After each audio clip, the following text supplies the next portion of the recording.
Et si vous pouviez travailler depuis la mer, la montagne ou même une île tropicale, tout en ayant un visa légal, un cadre fiscal avantageux et une qualité de vie que la France n'offre plus?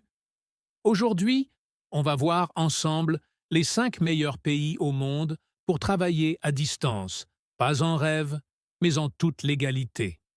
Le tout avec des visas simples, stables et faits pour les vrais nomades du 21e siècle. Travailler en ligne n'est plus une exception. C'est devenu une nouvelle manière de vivre, de penser et même de se libérer. De plus en plus de pays comprennent ce mouvement et ouvrent leurs portes à ceux qui veulent vivre différemment. Les digital nomades, les indépendants, les entrepreneurs du net, ceux qui veulent vivre libre sans renoncer à la sécurité. Mais attention, tous les pays ne se valent pas. Certains offrent des visas rapides, d'autres une fiscalité allégée, d'autres encore un cadre de vie idyllique. Le vrai secret, c'est de trouver le bon équilibre entre liberté, légalité et stabilité. Je vais te présenter le top 5 des pays les plus stratégiques pour travailler à distance. Que tu sois freelance, salarié à distance ou créateur indépendant. Des pays où tu peux vivre bien, payer moins et surtout construire un avenir durable. Le Portugal, c'est devenu le QG européen des travailleurs à distance. Avec son visa D8 pour nomades digitaux, le pays attire chaque année des milliers d'entrepreneurs, freelance et salariés à distance qui cherchent un équilibre entre qualité de vie et légalité fiscale. Le processus est simple.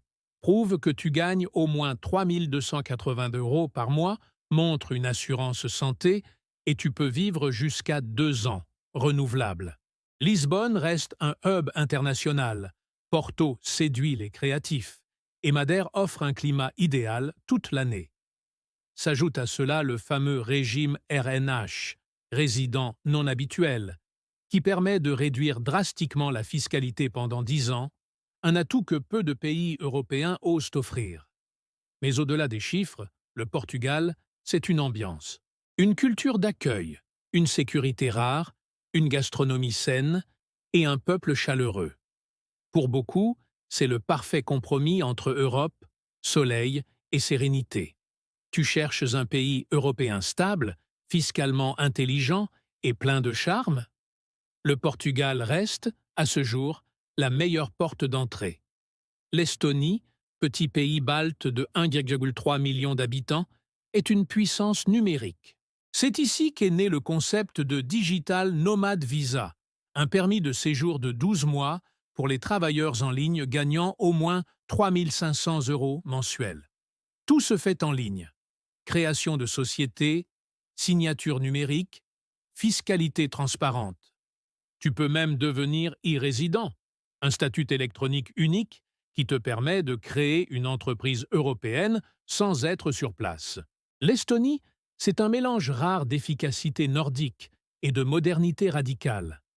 Les connexions Internet sont rapides, la corruption quasi inexistante et la culture entrepreneuriale omniprésente. Ce n'est pas un pays de soleil, mais un pays de vision. Tu veux une base européenne ultra-tech et respectée par les banques? L'Estonie, c'est la voie royale du digital pur. Thaïlande, l'Asie qui comprend les nomades. Chiang Mai, Bangkok, Phuket. La Thaïlande est depuis longtemps la Mecque des freelances et créateurs du web.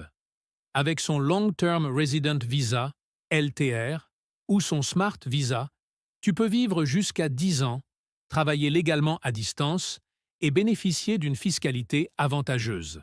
Internet rapide, logement abordable, cuisine exceptionnelle, services de santé haut niveau, le tout pour un coût de vie jusqu'à 70% inférieur à l'Europe. Mais surtout, la Thaïlande a compris les nomades. Coworking moderne, cafés adaptés, événements, communautés d'expats soudés. Tu vis bien, tu dépenses peu, tu crées plus. Tu veux le soleil, la liberté et un style de vie sans stress? La Thaïlande est la version asiatique du rêve nomade. Émirats Arabes Unis. Le luxe sans impôt Dubaï a bâti son image sur une idée simple: attirer les talents mondiaux. Le Remote Work Visa d'1 an te permet de travailler pour une entreprise étrangère tout en résidant aux Émirats. Pas d'impôt sur le revenu, infrastructure haut de gamme, sécurité totale et une connectivité aérienne inégalée.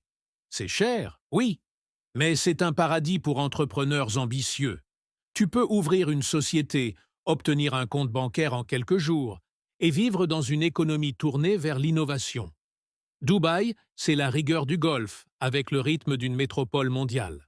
Tu veux viser haut, travailler dans un environnement ultra pro, sans impôts? Dubaï n'est pas un rêve, c'est une stratégie. Géorgie, la porte ouverte du Caucase. La Géorgie est la révélation silencieuse des dernières années. Son programme Remotely from Georgia te permet de t'installer sans visa préalable pour une durée d'1 an, simplement en prouvant des revenus stables. Pas d'impôt sur les revenus étrangers, jusqu'à un certain seuil, une ouverture culturelle rare et un coût de vie parmi les plus faibles d'Eurasie. Tbilissi attire de plus en plus de travailleurs indépendants, start-ups et vidéastes qui cherchent un terrain neutre, abordable et ouvert sur l'avenir. Le pays veut se positionner comme un nouveau hub de la liberté digitale. Tu veux un point d'ancrage discret, pas cher, mais en pleine expansion? La Géorgie pourrait bien devenir ton secret bien gardé. Travailler à distance n'est plus une utopie. C'est une révolution silencieuse. En quelques années, le monde s'est ouvert. Des pays entiers ont compris que la liberté de mouvement, c'est aussi la liberté de créer. Le Portugal t'offre le charme européen et la stabilité. L'Estonie, la vision digitale et la simplicité. La Thaïlande, la douceur de vivre. Les Émirats, la puissance économique. Et la Géorgie, la promesse d'un nouveau départ. Mais au fond, le vrai choix n'est pas celui du pays, c'est celui du mode de vie. Travailler à distance, c'est décider que ton temps, ton énergie et ton lieu de vie ne seront plus dictés par un bureau ou une frontière. C'est reprendre la main sur ton destin. Le monde appartient à ceux qui osent bouger, s'adapter et penser autrement. Alors, la question n'est plus « est-ce possible ?»